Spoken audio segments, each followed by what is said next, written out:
దీని మీద ఉంది బొమ్మ, ఏదో ఒక బొమ్మ. వెంట్రుక పైన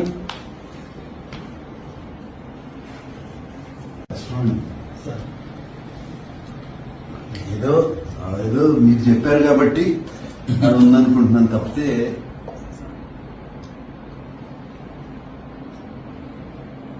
అతను మాత్రం చెప్పమంటే ఎక్కడుందో చెప్పలేడు.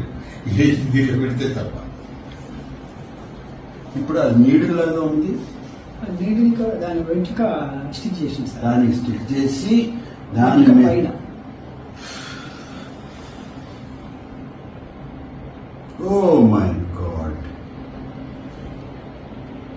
ఎంత బాగా కూర్చున్నాడండి గణపతి. అది ఒక 3 డైమెన్షనల్ లుక్ కూడా వచ్చింది. అదే ఒక ఫ్లాట్ గా కాకుండా షేప్. మానవుడైనా ఇతనే డౌట్ నాకు.